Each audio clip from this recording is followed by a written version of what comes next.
First at 6, we have a health alert. With more new cases of the Zika virus in South Florida, the feds are telling blood banks stop taking donations.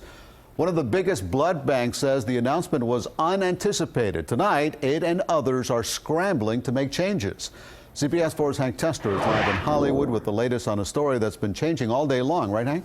Well, yeah, and tonight we hear from a leading expert from FIU, from the medical school there, saying that this was all taken an abundance of caution. Here's the story.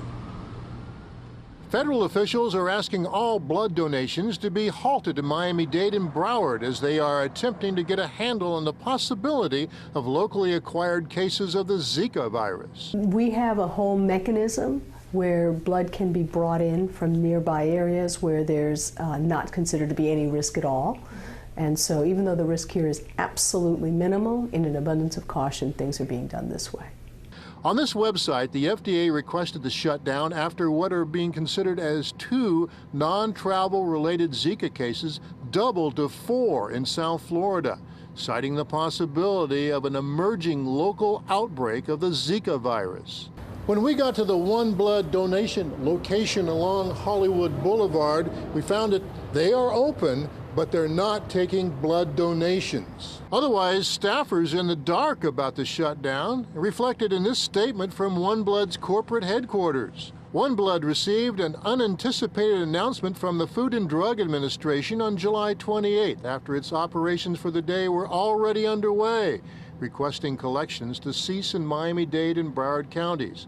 The guidance was issued in light of the Florida Department of Health investigating 4 possible non-travel related cases of the Zika virus. One Blood working as quickly as possible to comply with the FDA's request.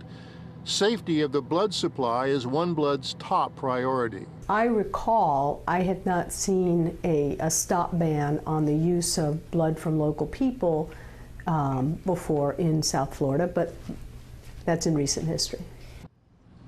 Back live, we can tell you that several local hospitals have contacted CBS 4 saying there's not going to be any shortage of blood because of all of this. And One Blood says it will immediately begin testing 100% of the blood donations for the Zika virus.